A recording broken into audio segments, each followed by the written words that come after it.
Hey there, everybody, and welcome to this presentation on mindfulness and self-care to prevent burnout and secondary traumatic stress. I'm your host, Dr. Elise Snipes. In this video, we're going to talk about why it's important to examine burnout and trauma together. We'll define burnout and trauma and explore who's at risk. Then we'll identify signs of and contributors to burnout, explore the relationship between burnout and primary and secondary trauma, and then explore techniques for the prevention of burnout and traumatic injury. We examine burnout and secondary traumatic stress as well as traumatic stress together because they can impact each other.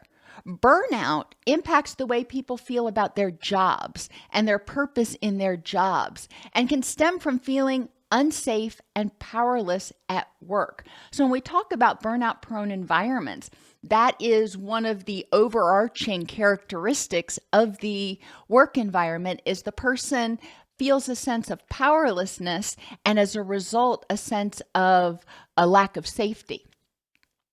Trauma, on the other hand, impacts the way people feel about themselves and the world, so it's more global as a result of a traumatic event that contributes to them feeling unsafe and powerless. So here again, we have people feeling unsafe and powerless. And guess what? The interventions are going to be designed to help people start feeling more safe and empowered, recognizing what they can and cannot control. People who are burned out are more susceptible to traumatic injury. When people are burned out, their HPA axis is dysregulated, which means their stress response system is not reacting the way it is supposed to.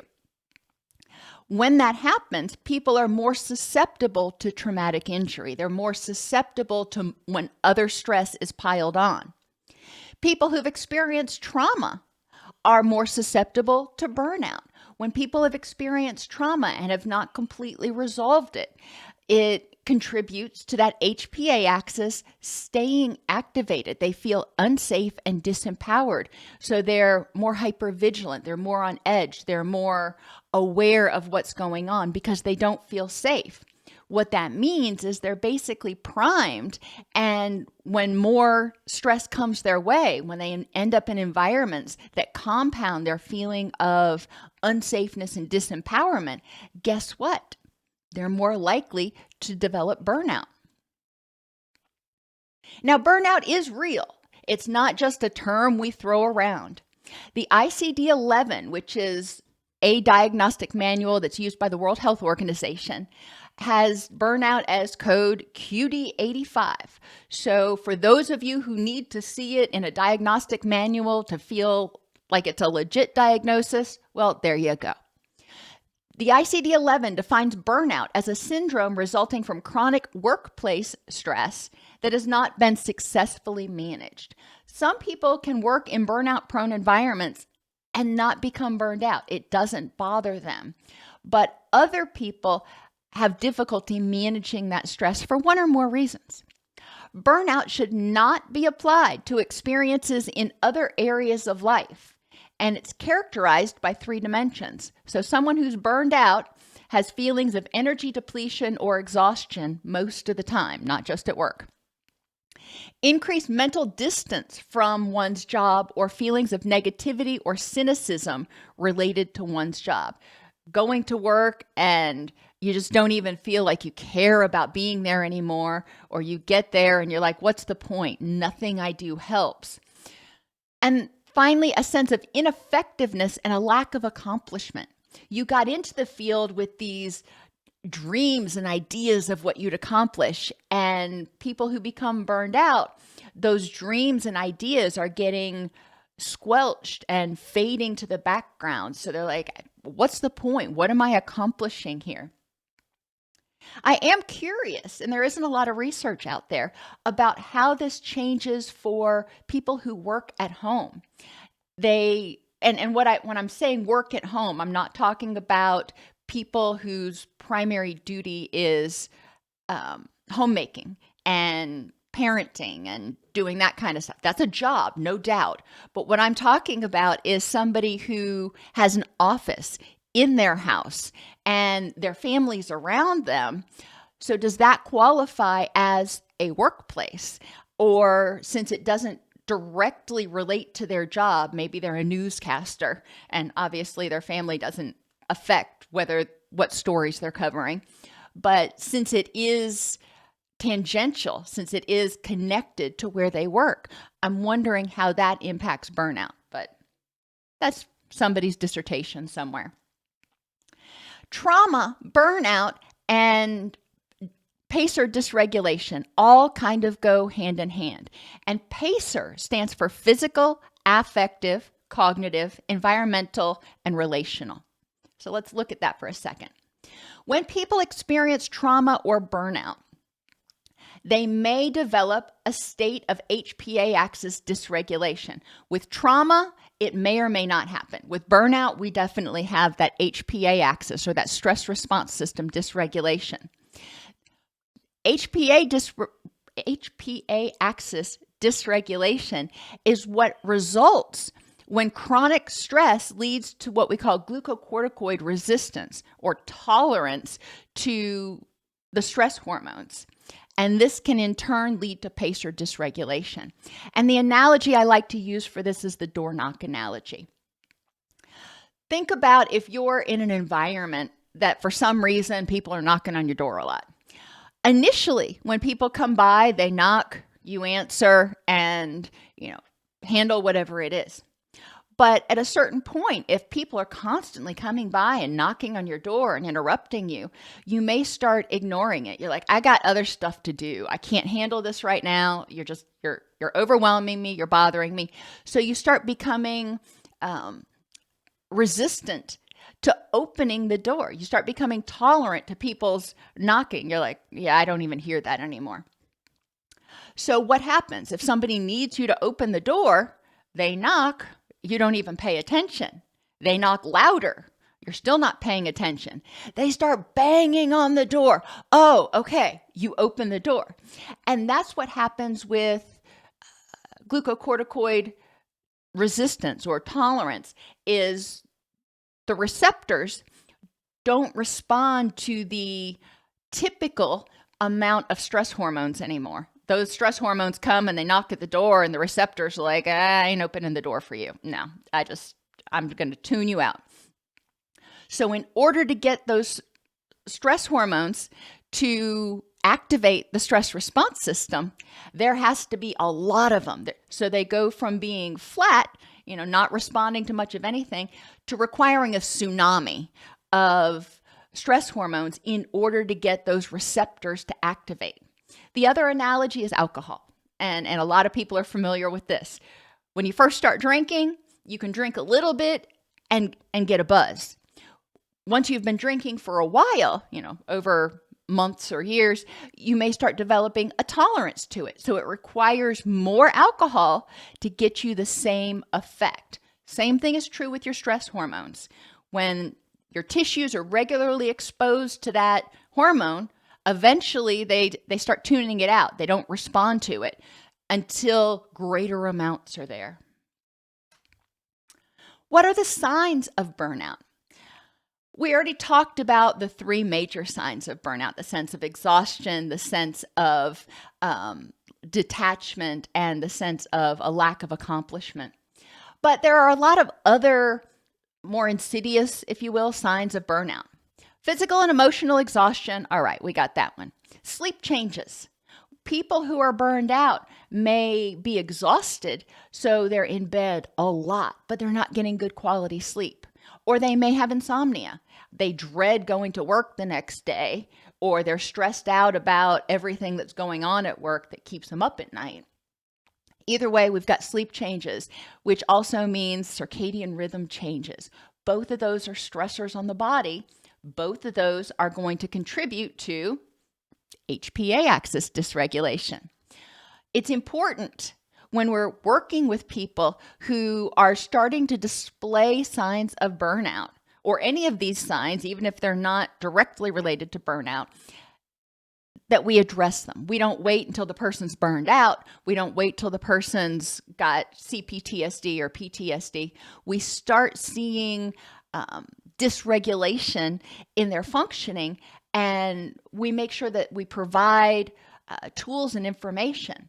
So information about the importance of circadian rhythms, information about sleep hygiene, information about tools that people can use to quiet their mind so they can go to sleep at night. And some of that may be journaling before they go to bed, mindfulness of what their stressors are, journaling it, getting it out on paper so then they can lay down that night. Thought stopping, guided imagery, meditation. There are a lot of things that people can use, and not everybody is going to find each one of those things helpful. But it's important that we help people recognize that they are far more susceptible to trauma, illness, and burnout if their circadian rhythms are out of whack and if they're exhausted. Impaired concentration or memory. Well, guess what?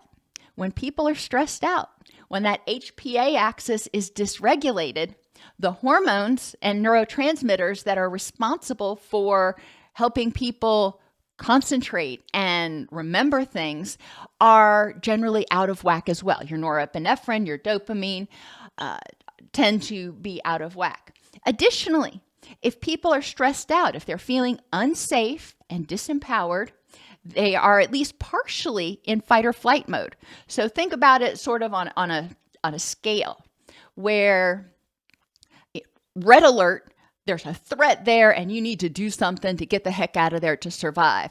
Yellow alert, you're feeling really edgy and you don't know if something's going to happen or not. So you've got to be on your toes, but there's not necessarily a threat. So if you think of weather, red alert is a warning, yellow alert's a watch, and then green, you feel safe, you feel empowered, you feel calm.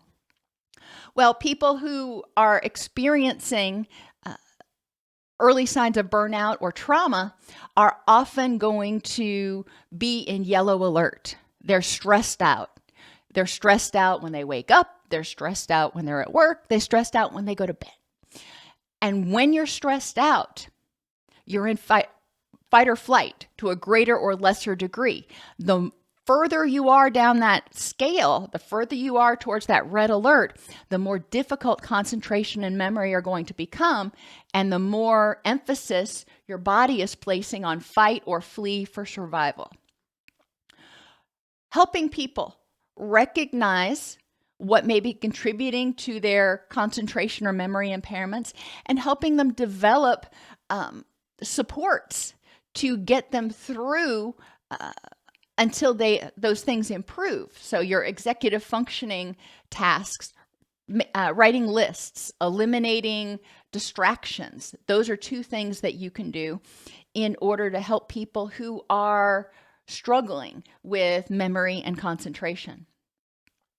Physical symptoms like heart palpitations or high blood pressure can be related to burnout and panic attacks as well. So it's important to recognize that the anxiety builds, the stress from feeling powerless and unsafe increases that sense of fear, which is fight or flight, and people can start developing panic attacks and heart palpitations. We need to help them recognize what contributes to those, what vulnerabilities contribute to those.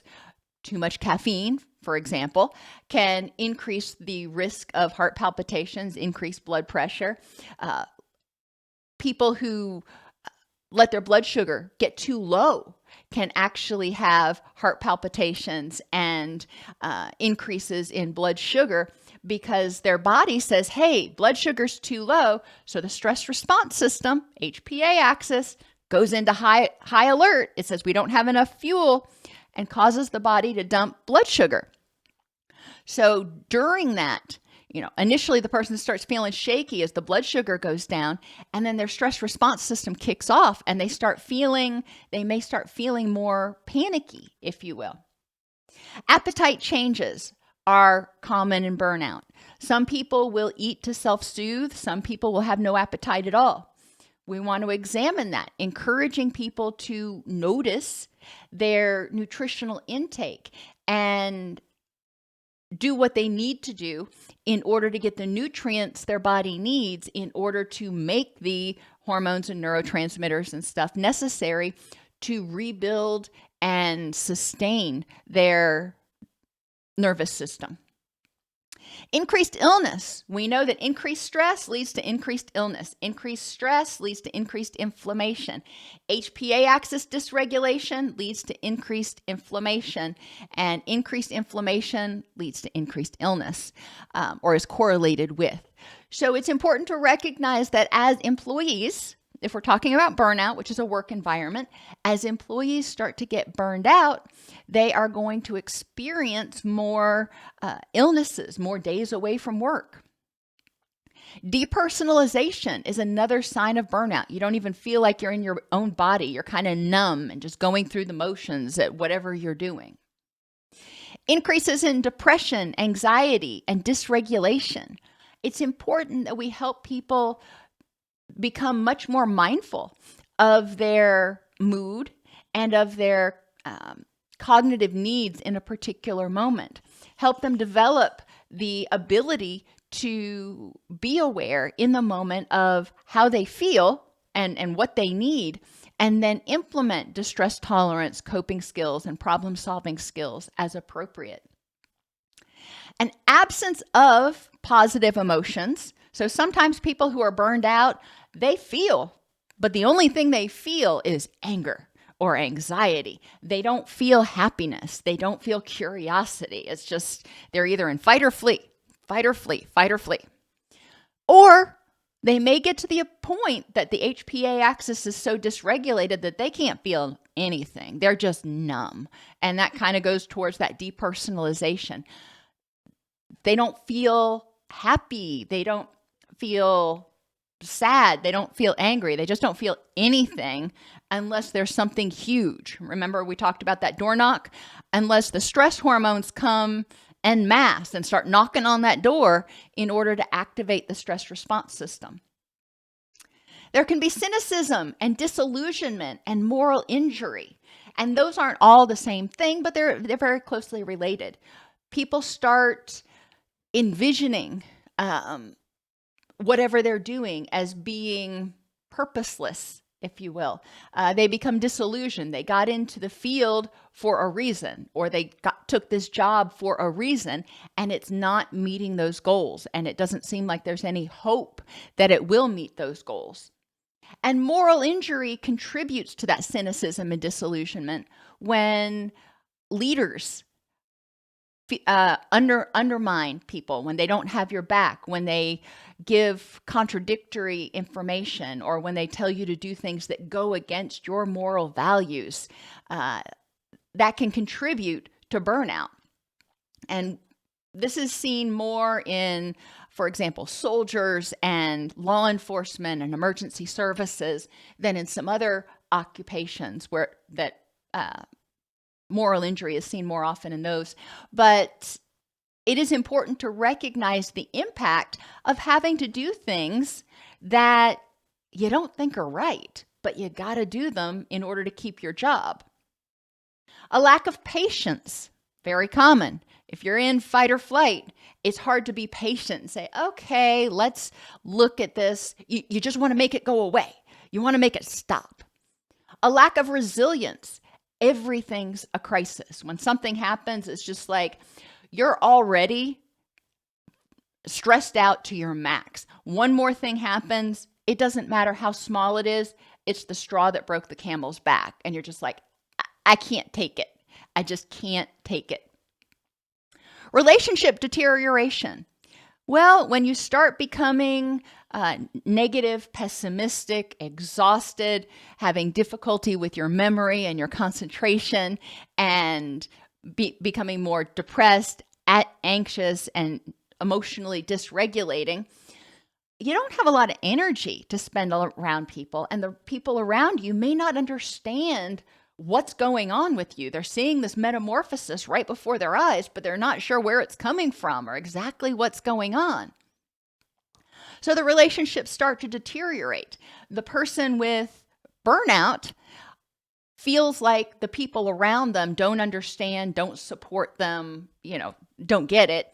And the people around them feel like the person with burnout is just magically changing. They're like, I don't know what's going on with you. I don't see the problem the same way you do, or I'm not understanding the impact it's having on you. So there's a communication breakdown that happens a lot. But there's also, like I said, the person with burnout just doesn't have the energy to socialize a lot of times. You may see substance abuse and foregoing important personal activities. That could be going to the gym, going to your kid's recital, going to family reunions. Anything that requires energy above and beyond your basic activities of daily living may be too much for somebody who's burned out. And even sometimes basic activities of daily living like showering may go to the wayside. Burnout versus PTSD. Now, I said we're going to look at them together. In PTSD, the person was exposed to death, threatened death, actual or threatened serious injury or violence in the following ways. Either through direct exposure, it happened to them, witnessing the trauma, learning that a relative or close friend was exposed to a trauma, so not even seeing it, just hearing about it, or indirect exposure to aversive details of the trauma, usually in the course of professional duties, like first responders or medics. I encourage people not to get terribly hung up on, well, does this meet the criteria of a traumatic experience? If you experience it as traumatic, all right, let's start addressing it. Let's not try to ignore it or minimize it. Complex post-traumatic stress disorder may develop after exposure to an event or series of events of an extremely threatening or horrific nature. Most commonly, which means not always, but most commonly, prolonged or repetitive, from which escape is difficult or impossible. In order to qualify for complex PTSD, all the diagnostic criteria for PTSD must be met. There must be severe and persistent problems in affect regulation. So you start to see that dysregulation because the HPA axis has been, on for so long. Beliefs about oneself as diminished, defeated, or worthless, accompanied by feelings of shame, guilt, or failure related to the traumatic event. Now remember, with burnout, it specifically has to do with feeling defeated or worthless in your ability to accomplish your goals in your job, not life itself. But some people may start extrapolating, and we'll talk about that. And difficulties in sustaining relationships and feeling close to others. So we see a lot of overlap between PTSD, CPTSD, and burnout. It's important to recognize, as I stated earlier, people can have both. They can have burnout and they can have PTSD. Matter of fact, if they have one, they're more likely to develop the other. Therefore, we need to do our best to screen for and prevent and provide early intervention for signs and symptoms of burnout or trauma in our workplaces. Burnout and trauma exposure happen in 3 concentric circles, and I thought this was really interesting. And you can think of it in terms of violence or illness or natural disasters. We've had all 3 recently, so you can probably apply it. The inner circle, the smallest circle, contains those who are directly injured or experiencing symptoms and traumatic treatment. So this is the patient or the victim. And if it's violence, it's the victim. If it is an illness, it may be somebody going through invasive surgeries or cancer treatments or something. The next larger circle contains those who are witnessing the suffering of patients or victims. So this is the significant others, the family members, and the care and the service providers. People who are witnessing this. And that doesn't just mean the doctor or the nurse. This also means the housekeeping staff that comes in to empty the waste baskets and stuff. the person in the hospital is still there suffering, and their loved ones maybe they're suffering with them, and this person walks in and they're seeing this, and it can be traumatic.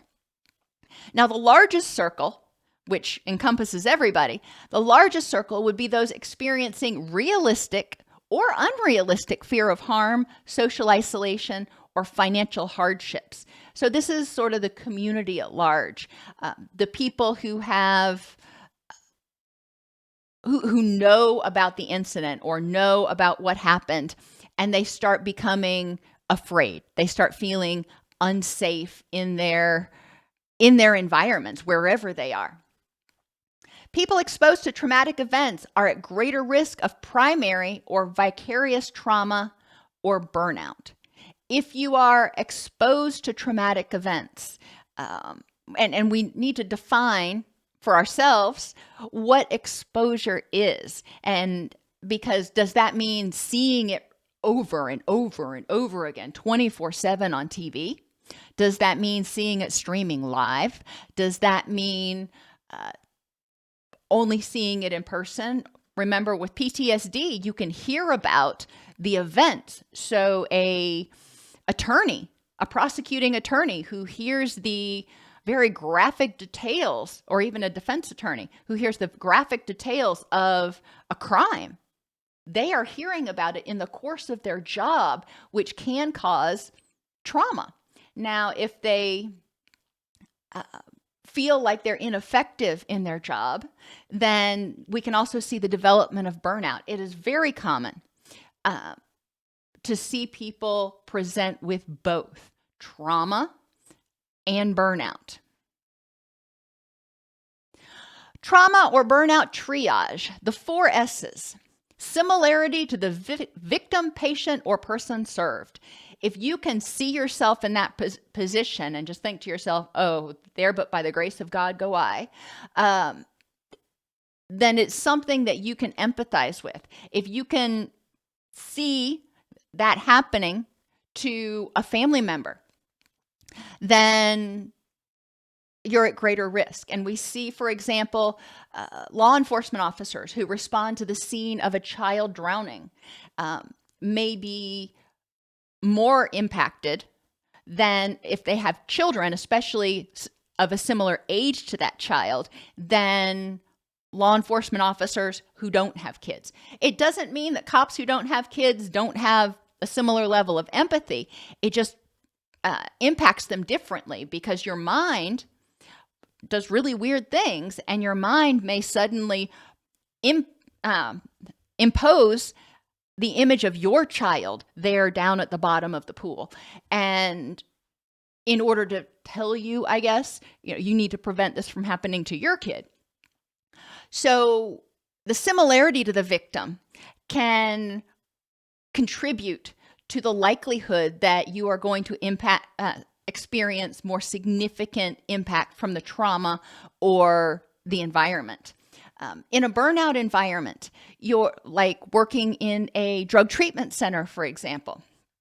If you are somebody in recovery, or if you have a family member who's in recovery, and you're seeing people you're working with going out and relapsing repeatedly, then that may contribute to your sense of burnout.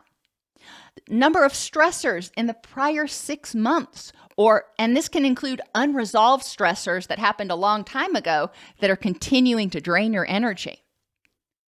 Did it happen in your safe zone, which is an area where you're supposed to be able to prevent bad things from happening, whether it's your home or, for example, with doctors and counselors and teachers at work. You're supposed to be able to keep the people in your care safe.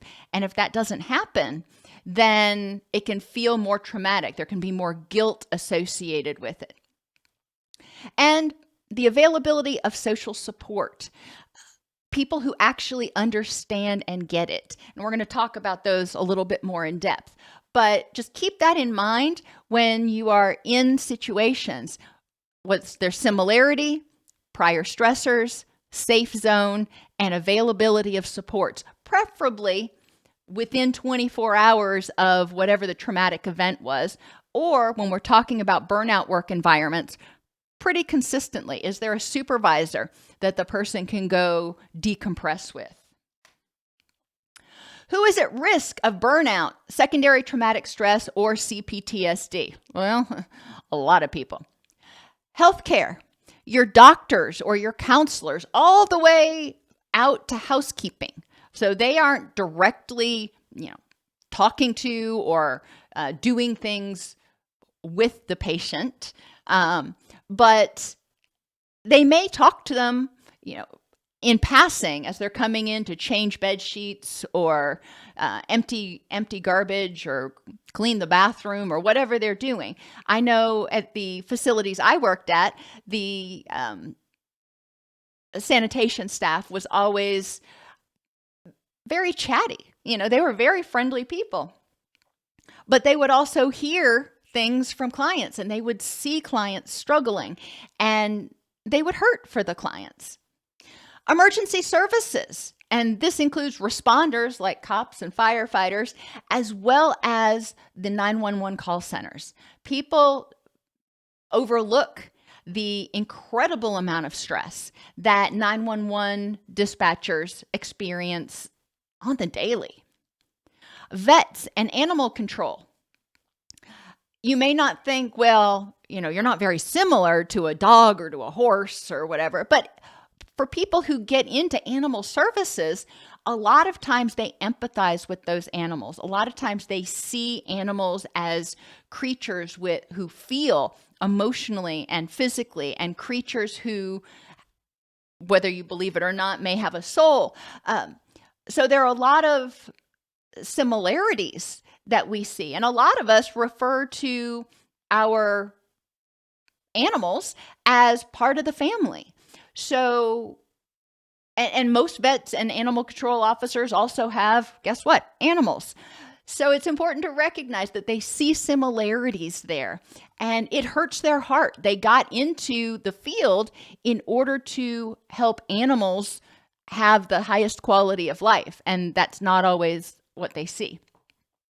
Lawyers, teachers, students, these are all people who may see or experience either directly or indirectly traumatic events or feel the conditions of burnout, burnout environments. And for students, school is a work environment. That is their job, is to be at school. Caregivers, both relative and non-relative, they're at risk of burnout, secondary traumatic stress, and potentially PTSD. So you don't have to be a home care nurse. You can be a relative caregiver and experience burnout and secondary traumatic stress when it feels like nothing you do makes a difference. Retail, food service, both of those have to deal with a lot of changing requirements, a lot of backlash, some, and I say here, think Master Chef. I've only seen a few snippets of that show, but I can't imagine working for that man. And so there's a lot of stress involved in those environments. But also engineers and performers, they're susceptible to burnout especially. And the ones that have the asterisk are more susceptible to all three. The ones without the asterisks at this point seem to be more susceptible to burnout, but not necessarily trauma. Work-related contributors to burnout. You knew we'd get here. Excessive workload. Anybody who has more work than they can figure out how to do and they're expected to get it all done may start feeling overwhelmed and exhausted and frustrated at a point in time. Now, excessive workload by itself, none of these things by themselves usually causes burnout. It's a culmination of factors. Emotionally draining work, when you are and I didn't even include back there clergy. If you're a pastor who's regularly doing hospital visits and last rites and those sorts of things. That can be emotionally exhausting. And even though you do it because you're called to help people in their time of need, it doesn't erase the fact that it's exhausting. High volume of high risk or difficult cases. Those are the ones that have a high risk of failure. And that can mean death, that can mean relapse, that can mean going to prison instead of like an innocent person going to prison instead of getting off, or in the case of a prosecutor, a guilty person not getting convicted when they feel they should have. Similarity to victims, we already talked about that. Lack of work support.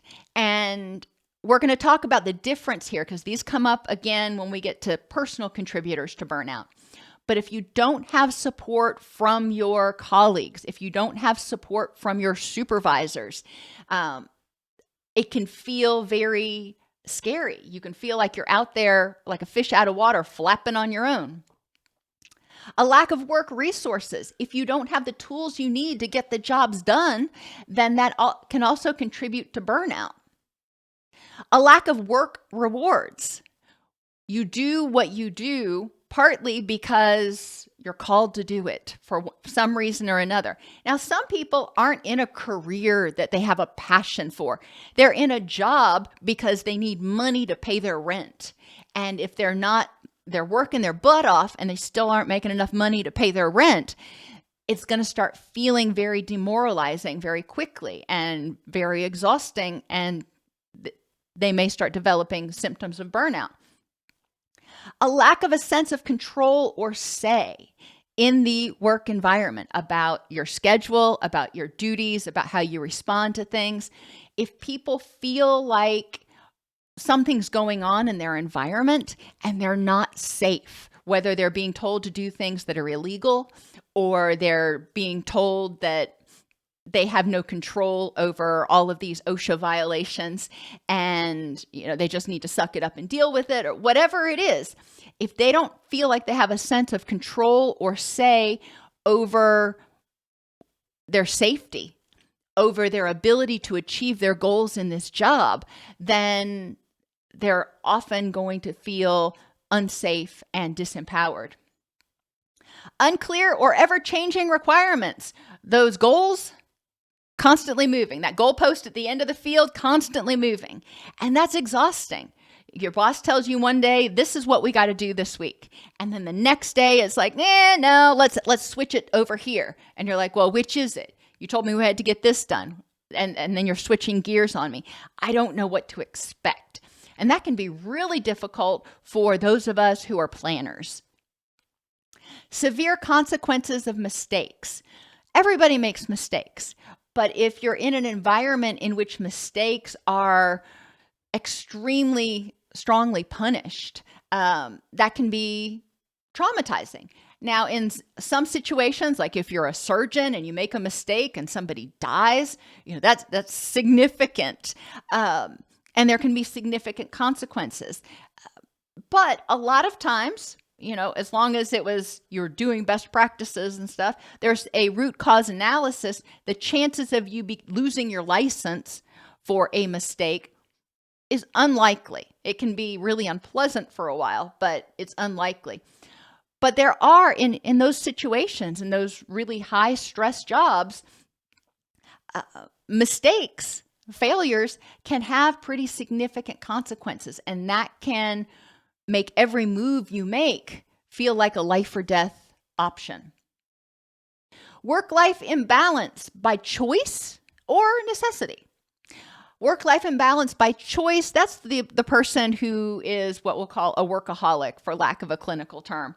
They have enough stress in the rest of their life. They want to be there, or they want to try to get it perfect and do it right, even though perfection is not something that's probably achievable. Or work-life imbalance by necessity, and that goes to that excessive workload. Poor work-person fit is another contributor to burnout. Temperament's a big one. If you are somebody like me who's a planner, who likes to know what to expect, who does not react to spontaneity well at all, then being in an emergency room or emergency services or somewhere where you've got to be spontaneous most of the time is probably going to add a whole lot of stress. Likewise, if you're a spontaneous person and you're in an environment that is mundane and routine, like working on an assembly line or even accounting or something where you're doing the same thing day after day after day, it may feel oppressive. It may be very stressful because you're like, why am I doing this? This is awful. And poor work person fit because of a lack of adequate skills. Some people get into a job and they're kind of thrown in the deep end, as my boss used to say, and expected to figure out how to swim. And that contributes to burnout. People need to be trained. People need to feel confident and competent in doing what they're doing. And frequent schedule changes. We've talked a little bit already about how circadian rhythms are so incredibly important. And if somebody is on 8 to 4 for 3 weeks, and then all of a sudden their schedule switched and they're working midnight to 8 a.m., that is really hard on the body, really hard on other areas of their life, and contributes a lot to physical as well as mental ill health. Pacer contributors to burnout.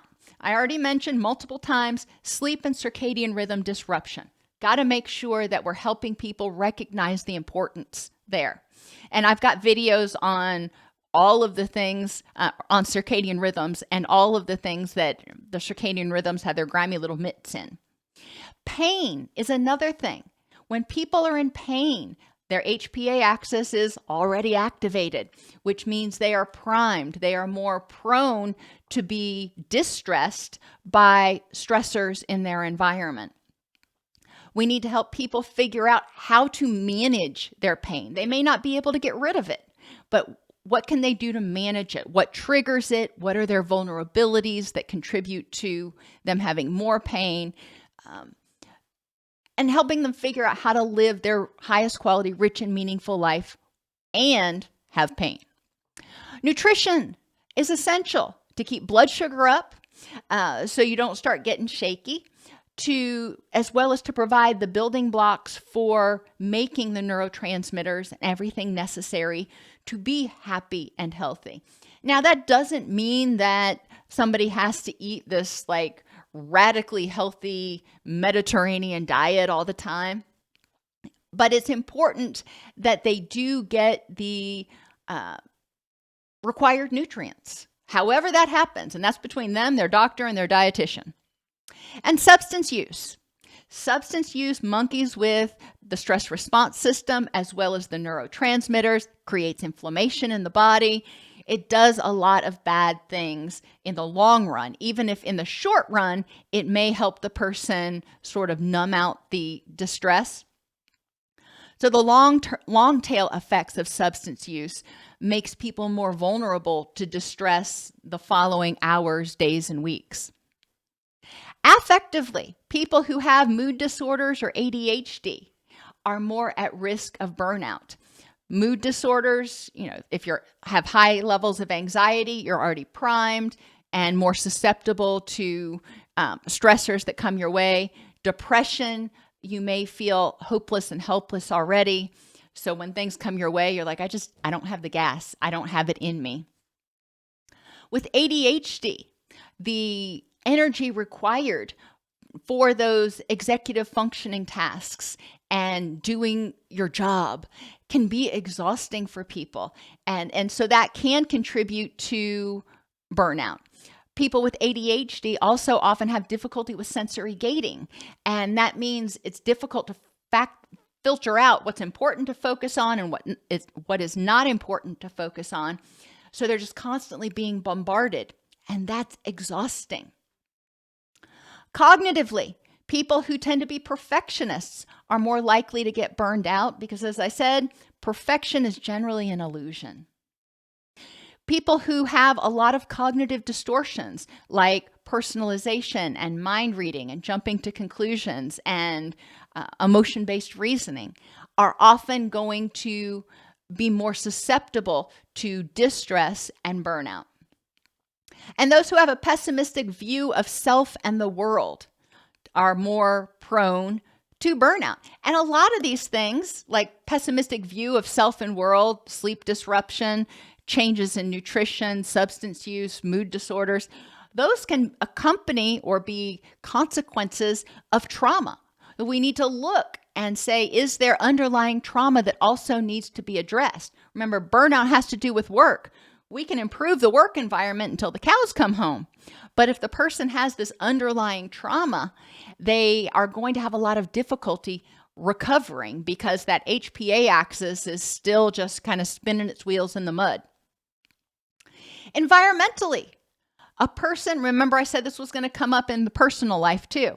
A lack of resources in personal life, finances, support, whatever. A lack of rewards and rewarding experiences in personal life. A lack of a sense of control or say in their personal life. And a lack of safety. If you maybe you live in an environment where you're worried about drive-by shootings. A lack of safety in their personal environment contributes to burnout. And I know earlier I said that burnout only has to do with work, and that's true. But if you have somebody who's not sleeping well, who's in pain, who's poorly nourished, who isn't getting much pleasure from their, home life, if you will, who is stressed out about stuff going on in their home life, it's going to be infinitely more difficult for them to deal with the stressors at work. They're already depleted. They're already exhausted. And relationally, a lack of support and secure attachment and a reluctance to delegate to other people. Both are symptoms, can be symptoms of trauma. But both of those things are necessary in order to manage time and manage stress and recover from trauma or burnout. So it's important to help people identify, when it comes to resources, what do they need and where can they get it?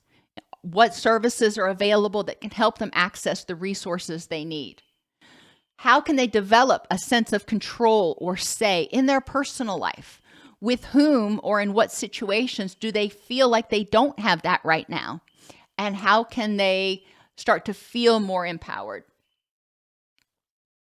And trauma-related contributors to burnout.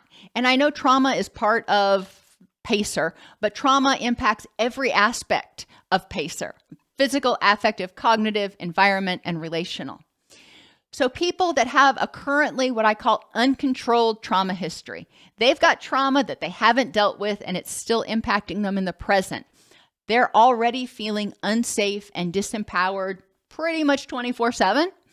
So they're going to be at greater risk of responding more strongly or being negatively impacted by burnout work environments. People who have currently controlled trauma, that is, they experience trauma, they've processed it, they feel most of the time safe and empowered. Well, that's great. But if they're triggered for some reason, if there's something going on at work that is triggering that trauma, that triggers a trauma memory for them, then it can contribute to them being more susceptible to burnout stressors. And secondary trauma, even if a person hasn't had a primary trauma themselves, highly sensitive people have difficulty when they're surrounded by a lot of really stressed out, negative, pessimistic, burned out people. They have difficulty maintaining those emotional boundaries. So they can start feeling burned out themselves just by being around burned out people. If you're working with patients or clients and they die or they relapse, that can contribute to burnout. That can cause secondary trauma when you see that happening. That can be cause PTSD or CPTSD, and can also contribute to feelings of burnout and purposelessness at work. And empathy and powerlessness can contribute to that secondary trauma when you are empathizing with the person who's gone through this horrible experience, and you know that there's nothing you could have done to prevent it. And then you start looking around and going, oh my gosh, how awful that is that one person could do that to another person, or how awful that is that, a tornado could do that to a family. That can lead to a sense of powerlessness and secondary trauma. So let's talk about a few more interventions. Sleep and circadian rhythms, we already talked about. Nutrition, focus on nutrients, blood sugar stabilization, and hydration. Go easy on stimulants, manage pain, and ideally encourage people to exercise. Low intensity exercise has been found to reduce cortisol levels, as well as provide a whole bunch of other benefits and increase serotonin and other stuff. We're not talking about going out and running a marathon. We're talking about going out and walking the dog. Set SMART goals for work: specific, measurable, achievable, relevant, and time limited. That means sit down with your supervisor or sit down with your employee if you are the supervisor and set very specific goals that this person can accomplish.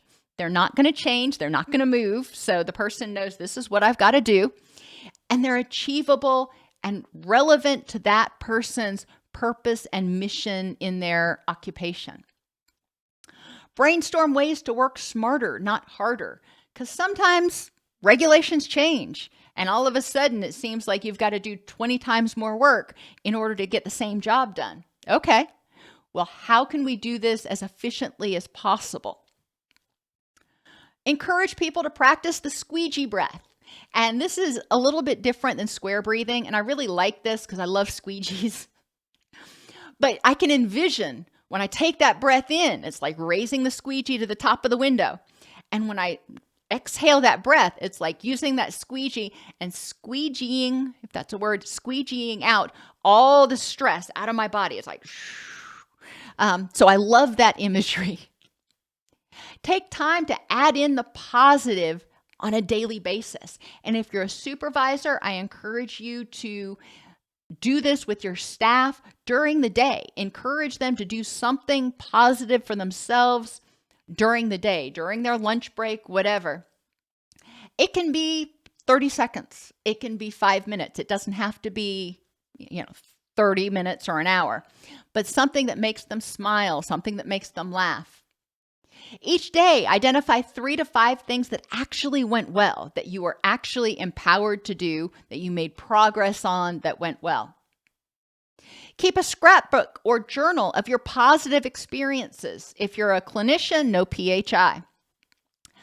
You can also do like a perennial garden where, if you're a gardener, where you plant a perennial comes back every year, and each plant represents a success that you've had. So you can start to see those successes multiply and grow and bloom. You can create ornaments, wind chimes, stepping stones, a Lego wall, or even backsplash tile on your wall. And on each tile, write a little success, or on each ornament. Or you can just journal if you're not into gardening or arts and crafts. Use psychological flexibility. Think to yourself, to me, a rich and meaningful life is. Who is important in it? What is important in it? What things, experiences, people, places, all that. If you were living your rich and meaningful life, what would that be like? Once you've got that in your mind, ask yourself, is what I'm doing, thinking, or feeling right now helping me move toward those things? And if not, what can I do to improve the next moment? How can I adjust so I'm using my energy to address this situation, or maybe just ignore it because there's nothing I can do to change it? But what can I do to use my energy more purposefully to help me move toward my rich and meaningful life?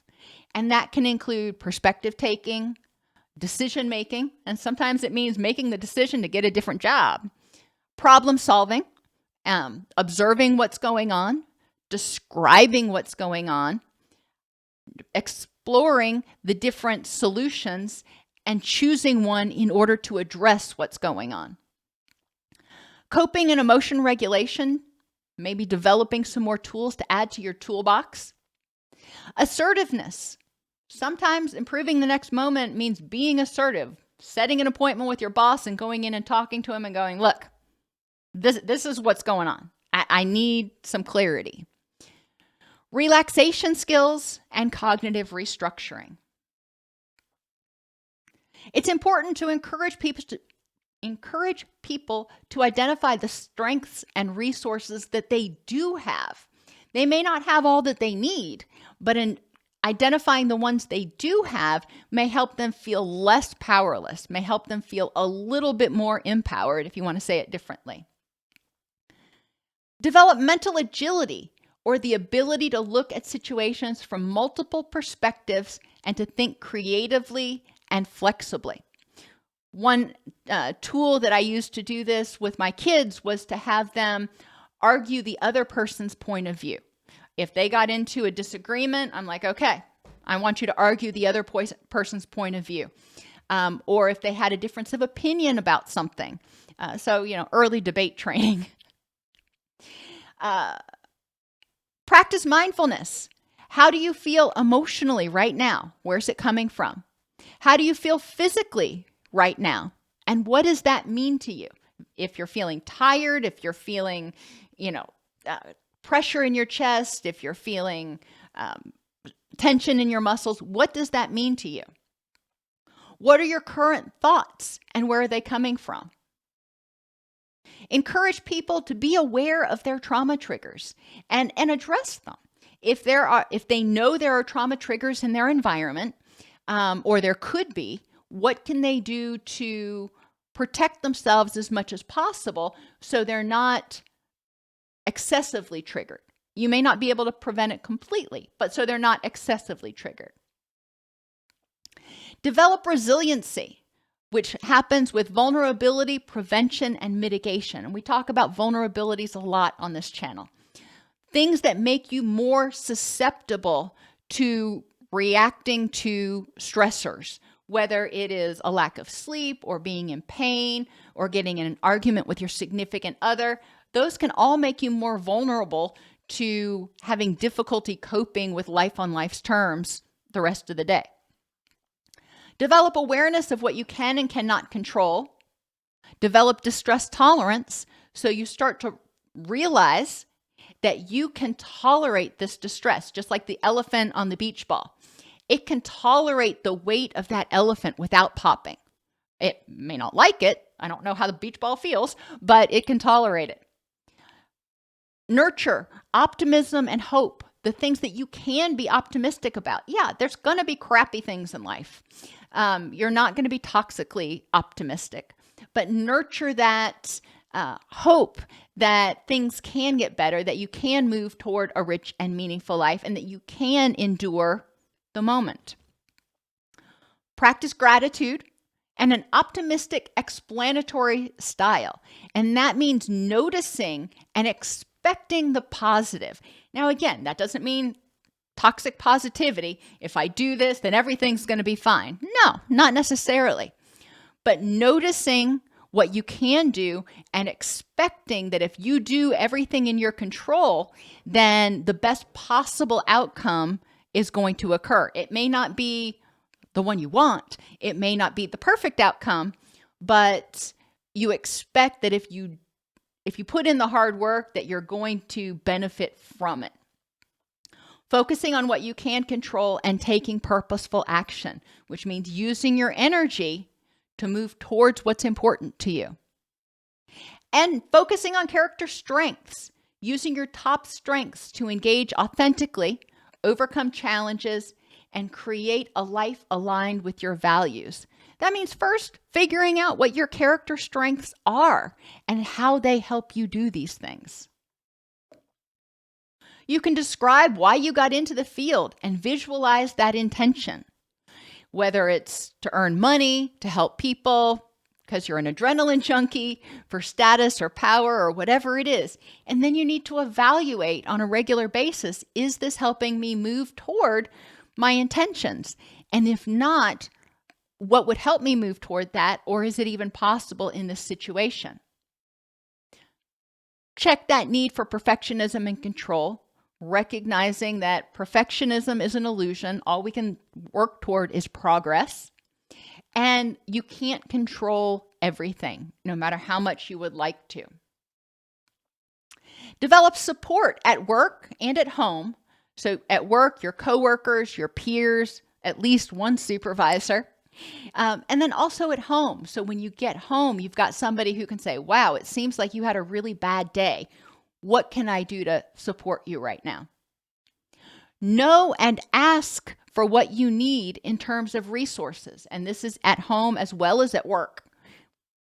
Create work-life balance, developing and nurturing relationships in both areas. Try to leave work at work. And that's why I have sorta. I mean, there's always that occasional thought, but don't bring a briefcase home full of work or bring all your troubles of the day home and talk about them all evening long. If you need 30 minutes to decompress when you get home, okay, that's fine. But then switch into home mode. And take time for self-care and relaxation. Limit your contact with negative people. Connect with a cause or a community group that's personally meaningful to you. Advocate for yourself and others with your supervisor or human resources. If you're in a burnout work environment, sometimes it means you need to stand up and say something. And just assertiveness. Talking about whether you need more resources, more consistency, more transparency, an ability to admit mistakes. You need support and celebration of successes instead of just criticism. There need to be better boundaries, like your boss not calling you at 10 o'clock at night, and a sense of control over your job and or your schedule. Those are things that come up really frequently in burnout-prone environments. Burnout work environments are a reality. Burnout does not have to be. Burnout causes problems in health, mental health, relationships, the work environment and employee retention, and the ability to provide good services. Developing resilience and identifying the sources and interventions for your burnout is important in not only addressing it once it happens, but hopefully, either preventing it from ever happening or preventing it from happening again.